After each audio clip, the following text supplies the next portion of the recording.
Test 4. This is the IELTS listening test. You will hear a number of different recordings, and you will have to answer questions on what you hear.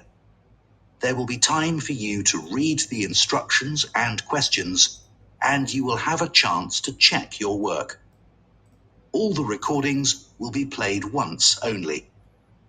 The test is in 4 parts. At the end of the test, you will be given 10 minutes to transfer your answers to an answer sheet. Now turn to part 1.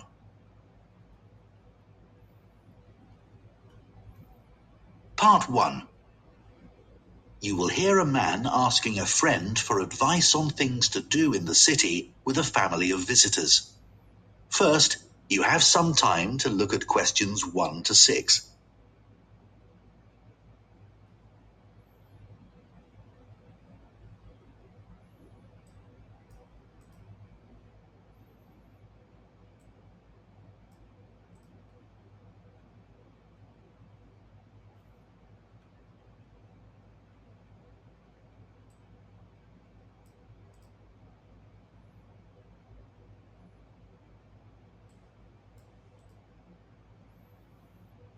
Now listen carefully and answer questions 1 to 6. Sandra, I seem to remember you had some family visitors staying with you recently. Yeah, that's right. My brother and his family were here a couple of months ago. Okay, good. Well, I wanted to ask your advice. I've got my cousin and her family visiting next month, and as I don't have kids, I've no idea where to take them. Right. What about accommodation? Are they going to stay with you in your flat? No, thankfully. There wouldn't be room. My cousin wants me to recommend a hotel. Do you know anywhere? Yes, I do actually. I always recommend people stay at the King's Hotel. Where's that near? It's about 5 minutes walk from Murray Station, so nice and central. It's actually on George Street. Oh, yes, I know. I think they're on quite a tight budget. So how much roughly is it to stay there? If you book a family room, it's about £125 per night. My brother paid for 2 double rooms in the end, and I think that was around £95 for each room. Oh, that's not too bad. So how old are your cousin's kids? 12 and 9. So I want to organise some trips while they're here. I was thinking of doing a bus tour of the city centre, as none of them have been here before. Those bus tours are quite expensive. I think it's better to do a walking tour. It gives you a much better feel for the city. There's one that starts from Colton Square. It takes a couple of hours and doesn't cost that much. Sounds good. I'll look that up, thanks. If the weather's nice, one thing you could do is visit the old fort. You could get there by boat. The whole trip takes half a day. That's a really good idea. I'd like to do that myself. And if the weather's bad, I was thinking they could go to the Science Museum. But maybe they could do that when I'm at work. Yeah, don't forget, it's closed on Mondays. They're here from Saturday for 4 nights, so Tuesday would be best, I think. And it won't be so crowded then. Saturdays are terrible. I took my kids to the exhibition on old computers there, and it was far too crowded. I wanted to go back, but it's finished now. That's a shame. My cousin's kids would have enjoyed that. There's another one starting soon on space, which looks really good too. Okay, well, I'll mention that to my cousin. Before you hear the rest of the conversation, you have some time to look at questions 7 to 10.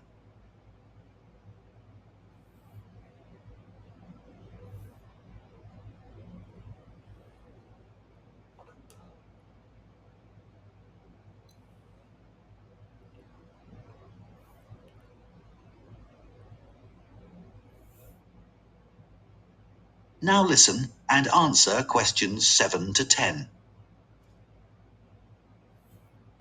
Have you thought about where to take them to eat? Well, I really like all the food stalls at Clacton Market. My cousin's vegetarian. I know it's one of the best places for that kind of food. Definitely, and there'll be loads of choice for the kids too. You need to get there quite early though. At the weekend, most of the stores stop serving lunch at 2:30. Good point. It's all going to need careful planning. My cousin said she'd love to take the kids to a show at the theatre, but tickets are so expensive. I know. But you can get some good deals if you book online with bargaintickets.com for the following day. On some seats, there's a 75% discount. Really? I must try and get some. Yeah. There are lots of things you can do for free as well. No need to spend a fortune. Like what? They're coming next month, right? Well, check and see if it's the same weekend as the Roots Music Festival in Blakewell Gardens. ROOTS. Yeah, check it out online. It's always a family-friendly event, and there's no entry charge. That sounds perfect. And if you're in Blakewell Gardens, climb Telegraph Hill. You'll be able to look right down on the port. Everyone's always really impressed because it's so huge. Oh yeah, I've been meaning to do that for ages. I've heard the view's amazing. Yeah, it's really worth the effort. Well, that's given me loads of ideas. Thanks so much. That is the end of part 1. You now have 1 minute to check your answers to part 1.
Part 2. You will hear a guide talking to members of the public who are visiting a football stadium in the UK. First, you have some time to look at questions 11 to 14.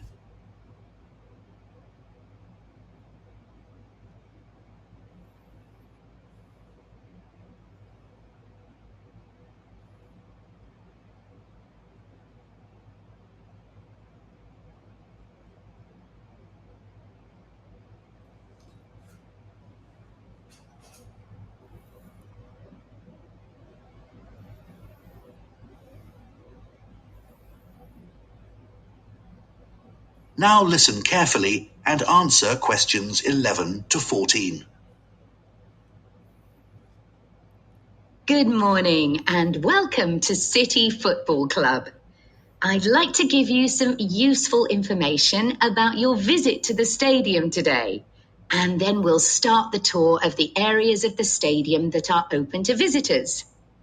I can see lots of children here today, so just to let mums and dads know a few things before we start.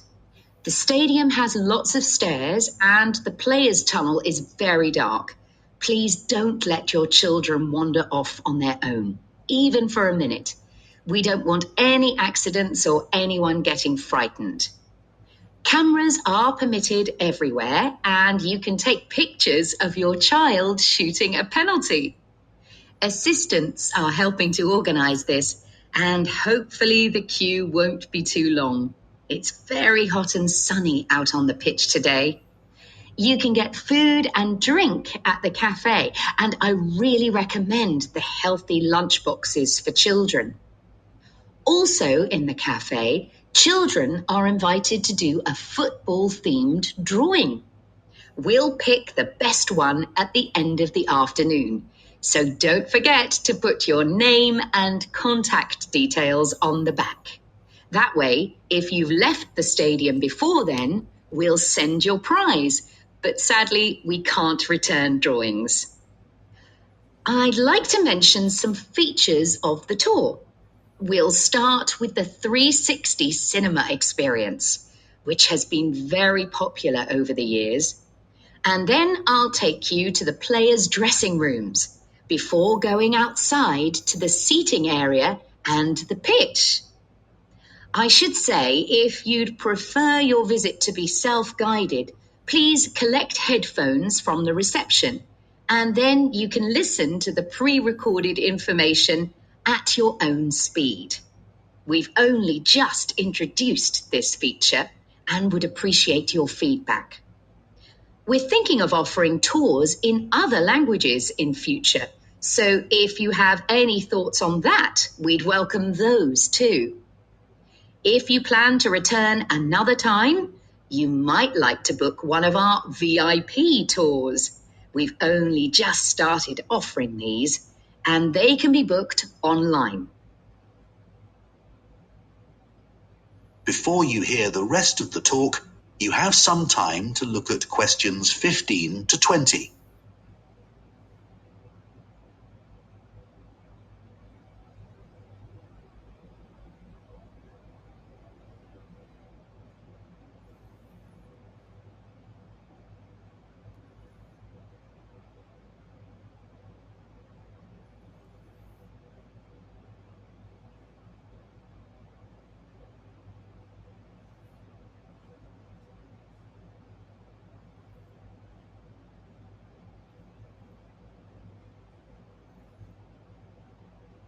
Now listen and answer questions 15 to 20. Now, the stadium you see today was built in 1989 as part of a 3-year redevelopment project. While that project was going on, the team had to play its matches at the ground of another club. Apart from that, the club has been here on this site since 1870. As some of you may know, that was the start of a really important decade in the history of football in this country. For example, 1870 was also the year that football teams started to include a player whose role it was to guard the goal. It's hard to imagine what the game must have been like without someone in that position, isn't it? In 1872 and 73, many other clubs were established, both here and abroad. And the following year, in 1874, referees were allowed to send players off if they committed certain offences. And also in that year, teams started having to swap ends at half-time. One fact I was interested to discover was that in early football games, the aim was for the scorer to get the ball between 2 flag posts, and later between sticks joined at the top with a piece of tape. In 1875, that tape was replaced with the solid crossbar that we're familiar with today. 1877 saw the founding of further new clubs, and the history books tell us that in the same year, all the clubs decided to set a limit of 90 minutes for each match. Before that, it was a more casual arrangement, and this sometimes caused huge arguments and sometimes fights during matches when one team called the end of the game and the other team wanted to play on to try and score a winning goal. By 1878, the number of teams in the Football League increased again. In addition, referees started using whistles and electric lamps were installed on certain pitches. This was a significant change, as games could then be played in the evenings all year round. In 1880, clubs began to charge fans for admission to games, even though players were still amateurs and had other proper jobs. That's hard to imagine in the modern professional game, where top players earn significant sums of money from both playing and commercial activities. That is the end of part 2. You now have 30 seconds to check your answers to part 2.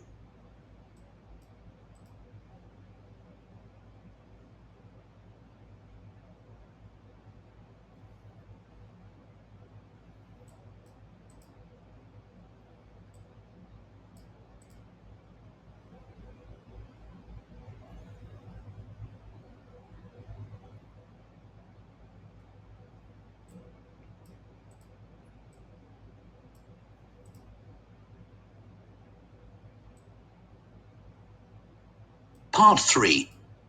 You will hear 2 education students discussing an assignment on teaching handwriting to children. First, you have some time to look at questions 21 to 24.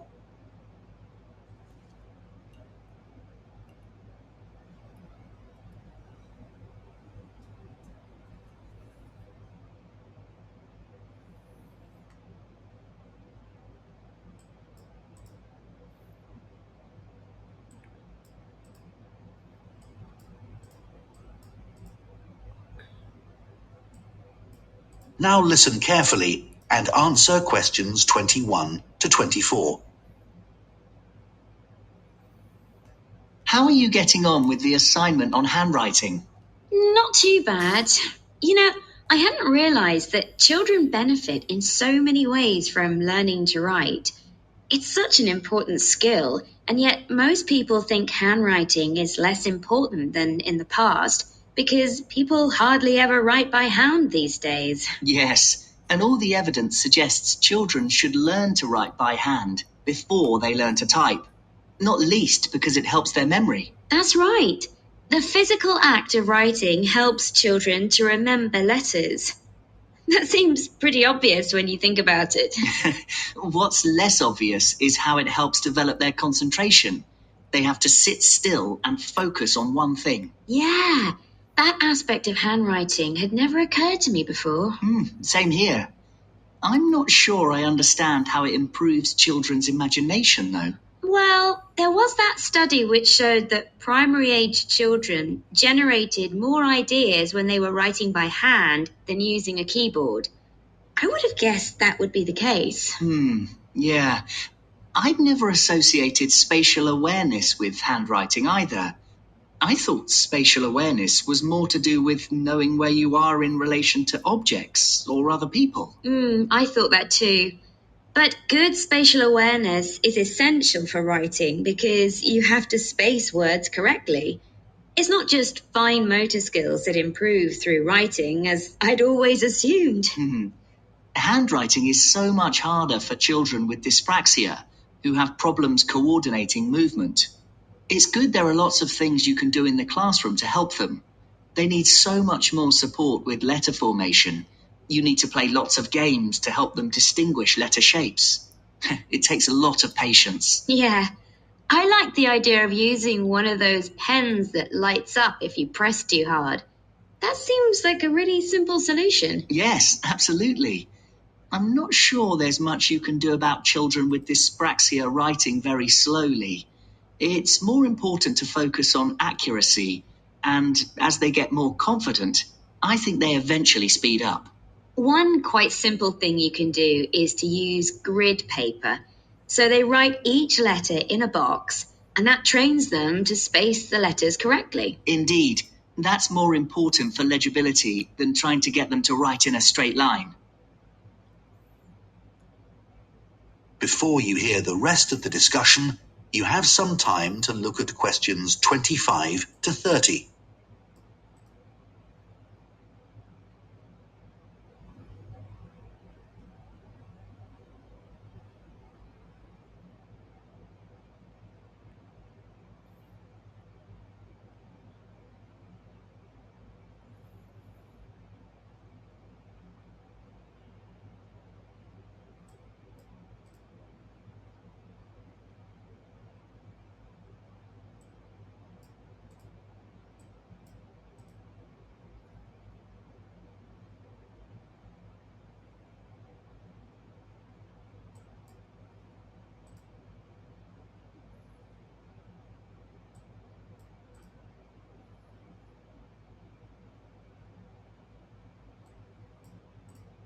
Now listen and answer questions 25 to 30. For some children, it might be better to teach them to write on a laptop rather than by hand, like children with dyslexia. They often really struggle with handwriting, and some just give up. Yeah, it's not as frustrating for them if they get things wrong. On a keyboard, they can be more willing to have a go. But I read that developing fluency isn't any faster. That's right.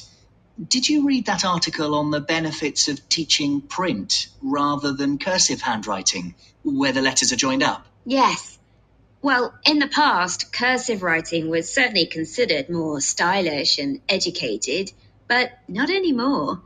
Teachers' attitudes have changed because it's been proved that cursive is more difficult to learn, especially for children with learning difficulties who find joining up letters really challenging. I agree.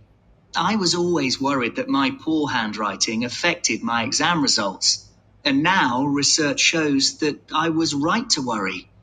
I'm sure a lot of students think it's unfair that they're being judged on their handwriting, not just their knowledge. Marks are definitely affected if examiners can't read the script. That's why it's always been so important to teach children to write legibly. Do you think the role of handwriting will change in the future? I can't see that changing much. Touch typing still isn't taught in most schools, which is a shame. But maybe that won't be necessary in the future, because people will also be able to write by hand on digital devices. Anyway, teachers understand the value of handwriting. It's a basic life skill. True. However, the fact is that people are writing by hand less and less and relying on digital devices. That does cause some problems. You mean like note-taking? There are lots of apps for that. And for reading historical documents, apparently. But my mum is shocked by my awful spelling and the fact that my punctuation is really inconsistent. I think you can put that down to lack of practice. I expect so. Personally, I miss writing by hand. I hardly ever write anything now. I remember my grandparents had such beautiful handwriting, and it was so individual. Nobody I know would be able to identify my handwriting now. It's a shame. I know. I feel the same way. I used to write a diary by hand, and now I do that digitally. It just seems less effort to do it that way. So it's not just a problem. That is the end of part 3. You now have 30 seconds to check your answers to part 3.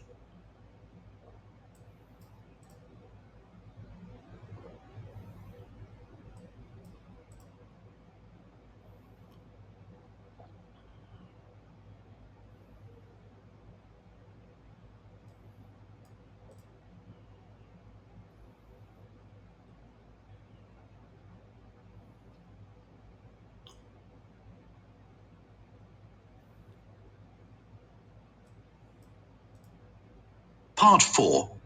You will hear part of an environmental science lecture about the impact of birds of prey on a farming community in Africa. First, you have some time to look at questions 31 to 40.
Now listen carefully and answer questions 31 to 40. We've been looking at different types of conflicts that may arise between wildlife and humans at the boundaries of protected areas, such as national parks and animal sanctuaries. I'd like to illustrate this by telling you about some research that I've been involved in recently in the Central African country of Zambia, in the area around the Chembe Bird Sanctuary, which contains over 300 of the listed birds of Zambia. These include a number of birds of prey, such as eagles, hawks, and owls, that live by hunting and killing other birds and animals. Now, most of the people living in the local communities near to the bird sanctuary are small-scale farmers, and these birds of prey provide important social and ecological benefits to them. For example, a lot of damage can be caused to farmers' crops by rodents, such as rats, which would consume the crops as they grow in the fields, as well as after harvesting if they weren't hunted and killed by the birds. And the predatory habits of these birds also protect farmers in other ways. For example, a major danger to rural workers is snakes, whose bite may be dangerous or even fatal, and birds of prey have a major role in keeping their populations under control. Local people have always been aware of these benefits, and for years, even before the sanctuary was opened in 1973, the birds played a key role in the culture of the region. However, more recently, the sanctuary and its birds have also become increasingly important to the community in economic terms, because at present, after a relatively slow start, tourism has become an important source of revenue for them. However, although these birds of prey are protected by the government, their numbers are falling. Some of these deaths are accidental. Fatalities occur when birds alight on roads to catch and eat their prey and are hit by fast-moving traffic. Drivers in Zambia have to take special care at night, as birds may regard the quieter roads as safe places to sleep. Accidental deaths may also occur if these birds fly close to high-voltage power lines, as they may be electrocuted. This is a particular danger in the heavy rain, which can occur in the region in the months from December to April. And local farmers also pose a threat to these birds. As well as growing crops, small-scale farmers in the area also rear chickens. These provide food for the farmers' families, as well as being an important source of income. But they're also an easy target for birds of prey, and so farmers may shoot these birds, which is illegal but understandable, or they may poison the birds, which again is illegal and can have negative effects on the ecosystem.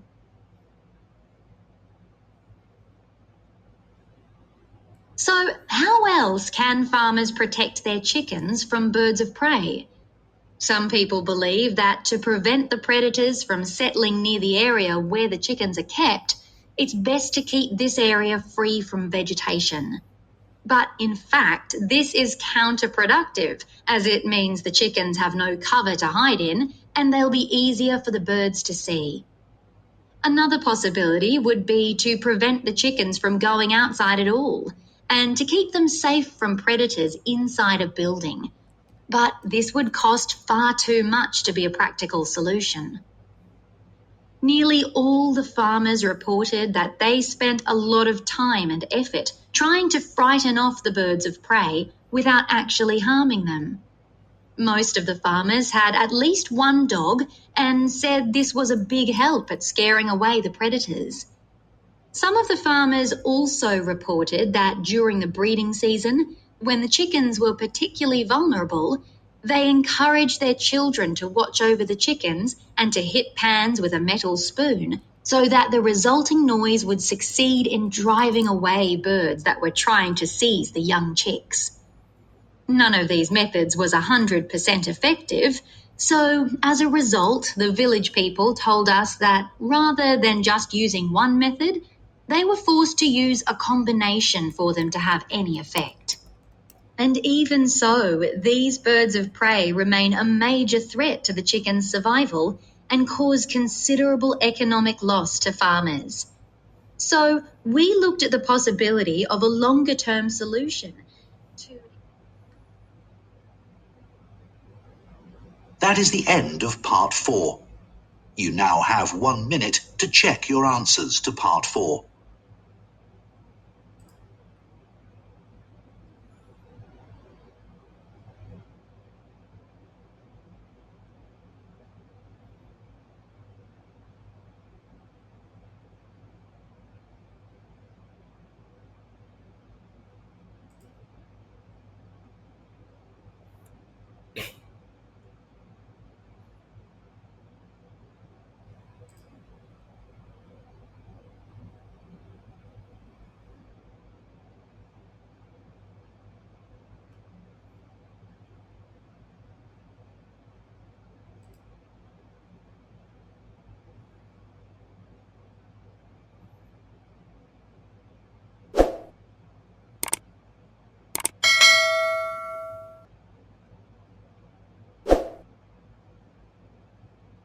Test 4.